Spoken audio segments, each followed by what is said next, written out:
Good morning. As you know, the president of Turkey is shortly going to be arriving at the White House. But prior to his arrival, as I promised, General McMaster is going to give an update on the president's trip that starts this Friday. And I know there are some additional questions regarding some news of the day. So without further ado, General McMaster. Good morning, everybody. Good morning. Hey, last week we discussed the president's upcoming trip. I promised I'd come back and go through the schedule in more detail. I'm happy to do that today. And Sean tells me there's another topic you might want to talk about as well. So I'm happy to answer any questions about that after we go through the schedule here. But first of all, Secretary Tillerson will accompany the president for most of the trip, breaking off just before the G7 meeting. And as you know, the trip will begin in Saudi Arabia. It's a historic trip. After an arrival ceremony in Riyadh, the president will have coffee with King Salman, attend a royal banquet, and hold bilateral meetings with the king, the crown prince, and the deputy crown prince. He will also participate in a signing ceremony of several agreements that will further solidify U.S.-Saudi security and economic cooperation. That evening, the president and the first lady will join members of the Saudi royal family for an official dinner.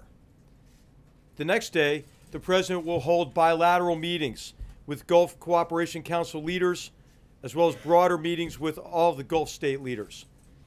In the afternoon, he will meet and have lunch with leaders of more than 50 Muslim countries, where he will deliver an inspiring yet direct speech on the need to confront radical ideology and his hopes, the president's hopes, for a peaceful vision of Islam to dominate across the world.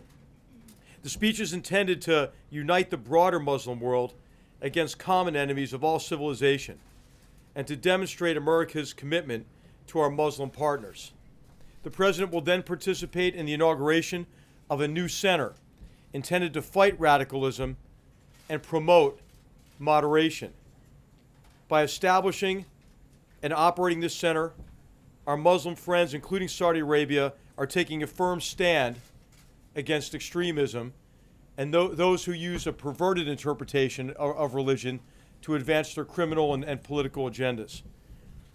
The president also looks forward to participating in a Twitter forum with young people who will be able to live tweet his remarks to people all over the world. The president will then continue on to Jerusalem, where he will meet with President Rivlin and lay a wreath at Yad Vashem.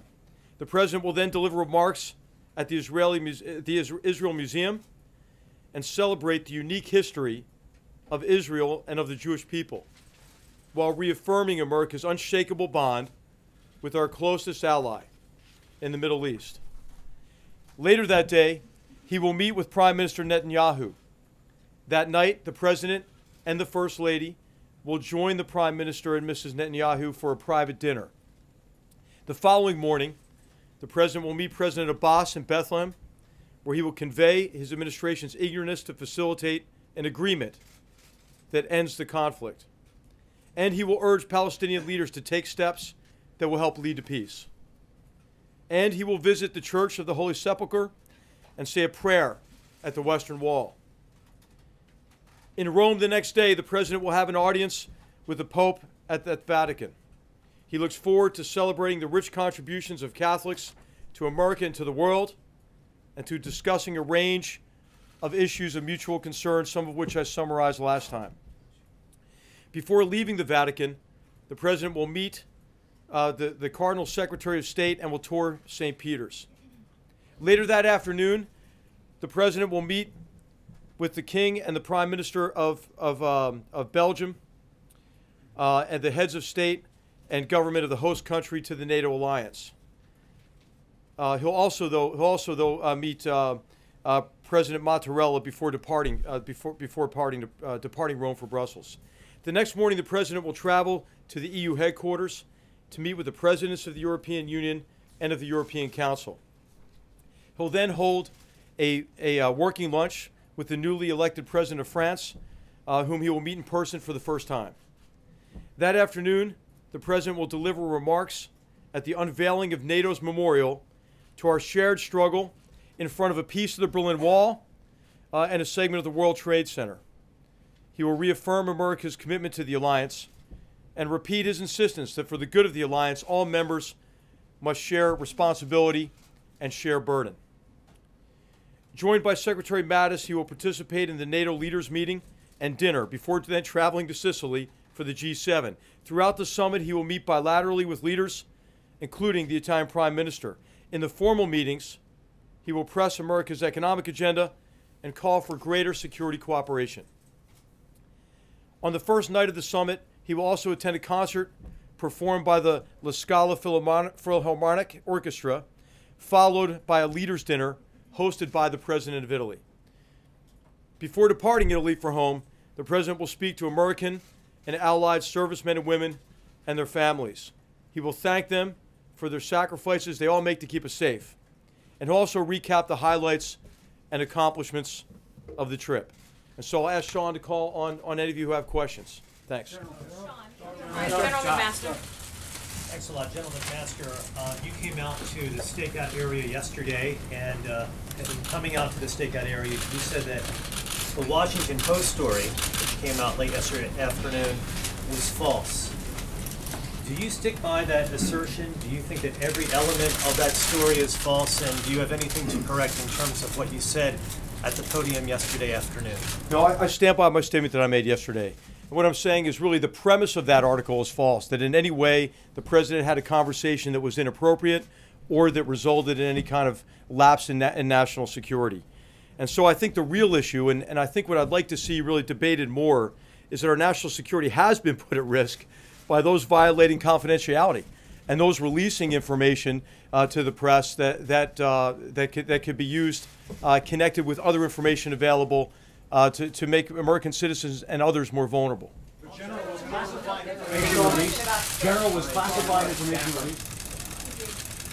Sir, can you tell us if the Prime Minister Netanyahu will join President Trump at the Western Wall? And does the President believe that the Western Wall is part of Israel? Part of his what? I'm sorry. No Israeli leaders will join President Trump to the Western Wall. He's going to the Western Wall mainly in connection with the theme to connect with three of the world's great religions and to advance, to pay homage at each of these religious sites that he's visiting, but also to highlight the theme that we all have to be united against what are really the enemies of all civilized people, and that we have to be joined together with an agenda of tolerance and moderation. General Master, I just want to try to dig into some details of this reporting on the President's conversations with the Russians. Are you denying that he revealed information that was given to the U.S. by an intelligence partner? So what we don't do is discuss what is and what wasn't classified. What I will tell you is in the context of that discussion, what the President discussed with the Foreign Minister was wholly appropriate to that conversation and is consistent with the routine sharing of information between the President and any leaders with whom he's engaged. And the U.S. received from an intelligence partner? I'm not going to be the one to confirm that sort of information that could jeopardize our security. U.S. allies that do have these type of intelligence sharing relationships with the U.S. will stop providing that information? No, I'm not concerned at all. That conversation was wholly appropriate to the conversation, and I think wholly appropriate what the expectations are of our intelligence partners. If I can follow on that, General, have you reached out to foreign partners who might have contributed such information to the U.S. and talked to them about it, tried to reassure them? If so, what was their reaction? I have not, and I'm not sure what conversations have been held about that. Carol. Going back to what you were saying earlier, if there was nothing that the President shared that he shouldn't have shared, why did his counterterrorism advisor contact the NSA and the CIA about what he had said? You know, I would say maybe from an overabundance of caution, but I'm not sure. I mean, I've not talked to Mr. Bossert about why he reached out. But you were there, so what? Presumably, you would understand why there was a reason to reach out. Sure, I was in the room. The Secretary of State was in the room, as you know. The Deputy Assistant, the Deputy Advisor for National Security, Dina Powell for Strategy, was in the room, and none of us felt in any way that conversation was inappropriate. Thanks, Sean. General, if you can tell us, when was the decision made to share that information with the Russians? Did the President spontaneously on the spot decide to give that information over, or was there an interagency process or some kind of formal decision-making process in advance of that meeting with the Russians last week? Well, as you know, the president, it's wholly appropriate for the president to share whatever information he thinks is necessary to advance the security of the American people. That's what he did. As to your question on had that information been shared previously, I'm not sure about that. When did he make that decision, though, sir? When did he make the decision? When did he make the decision to share the information? He made the decision in the context of the conversation, which was wholly appropriate. So let's just, I think it's worth recapping one thing here. The president was meeting with the foreign minister about the terrorist threat. He had also raised some difficult issues. What we expected in terms of different behavior from Russia in key areas like Ukraine and as in Syria. But then the president was emphasizing, hey, we have some common interests here.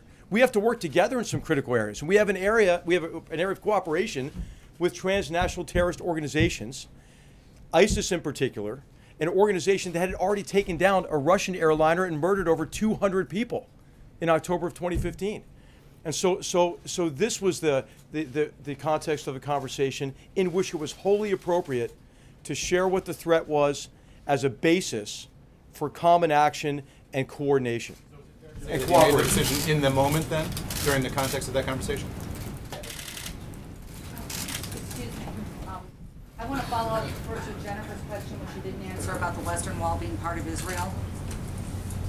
Oh, that sounds like a policy decision for and that's the president's intention. And I did answer the question in terms of what his intention is and where do you go with Israeli officials. The president's intention is to visit these religious sites to highlight the need for unity among three of the world's great religions. Unity in confronting a very grave threat to all civilization, and unity in embracing an agenda of tolerance. Can I finish? Can I get to the question that I had, please? Did the president reveal a city? The spin is that the president revealed the name of the city, and that gave away information that undermined an ally. Okay, I won't answer that. Okay, so all of you are very familiar with the threat from ISIS. All of you are very familiar with the territory it controls. If you were to say, hey, from where do you think a threat might come from territory that ISIS controls? You would probably be able to name a few cities, I would think. And so it was nothing that you would not know from open source reporting in terms of a source of concern. And it had all to do with operations that are already ongoing, have been made public for months. Sorry, to get back to my question, sir. Was this information that was shared with the Russians also the same content that was shared with our allies? And specific to this threat, which the president says was in relation to airlines, is this an imminent threat? Was there a justification for, in that moment, needing to share it with the Russians? Yeah, I don't want to get into specifics of what exact information is shared with what exact allies, but information on this topic of the threat to aviation was shared with multiple allies, and as you know, there are already policies being put in place to protect against that threat. And you and many others have reported widely on this. Something that our allies did not. Is that what you were saying? In terms of the specifics, I have no basis for comparison on what was shared with what country. But I will tell you that it was our impression of all of us that were in the meetings, I've mentioned already, that what was shared was wholly appropriate given the purpose of that conversation and the purpose of what the president was trying to achieve through that meeting. But there's no imminent threat. General, when you came out after the story broke, you said that the president did not disclose any sources or methods. He did not reveal anything about military operations. Why were you denying things that were not even reported? What the report said is that the president revealed classified information that had been shared by one of our allies in the Middle East. So the question is simply a yes or no question here. Did the president share classified information with the Russians in that meeting? And as I mentioned already, we don't say what's classified, what's not classified. What I will tell you again is that what the president shared was wholly appropriate. The story combined what was leaked with other information and then insinuated about sources and methods. So I wanted to make clear to everybody that the president in no way compromised any sources or methods in the course of this conversation. General, you do say, though, that national security has been put at risk by the leak of this. Do you have any idea how this got out, and what steps are you taking by virtue of discovering this, as you did, to try to limit the potential for any more leaks of national security information? I think national security is put at risk by this leak and by leaks like this. And there are, there are a number of instances where this has occurred. And I think it's important to investigate these sort of things and to make sure that we have trusted organizations across our government that allows for the free sharing of information and collaboration. I mean, in terms of national security, what is critical is that you can assemble the experts you need. You want a bigger group, right, for any of these complex problems, because you need their expertise. You need the tools that they bring to bear from different agencies and departments. And so what we really have to do is make sure we have a very high degree of confidence in all of our organizations and all of our systems and processes, so we can do what we need to do for the president, which is give him our best advice and give him options to deal with these very complex problems. Clearly, you can't have that confidence by virtue of what happened yesterday. So do you have an idea of how this got out, and how can you tighten up the ship, as it were, to ensure, from your perspective at least, that this stuff doesn't get out? Well, I think it's incumbent on all of us to bring in the people with the right authorities and the right mandate to take a look at how this leak occurred and how other breaches may have occurred as well. General McMaster. Thank you. General McMaster, to put a finer point on it, is there now an active investigation into how this information was leaked? And can you tell us about who's running that investigation? And I also would like to ask you, given that President Trump is now going to be meeting face-to-face with literally dozens of foreign leaders, if there are sensitivities to his discretion in what sort of information to decide to declassify, how is that something that you are advising him ahead of this foreign trip? Yeah. Well, I mean, there are no sensitivities in terms of me or anybody who's been with the president in many of these engagements. He shares information in a way that is wholly appropriate. And I should just make maybe the statement here that the president wasn't even aware, of where this information came from. He wasn't briefed on the source and method of the information either. So I'm sorry, this is going to have to be the last question, because we do have the president of Turkey coming, I think, momentarily. Thank you very much.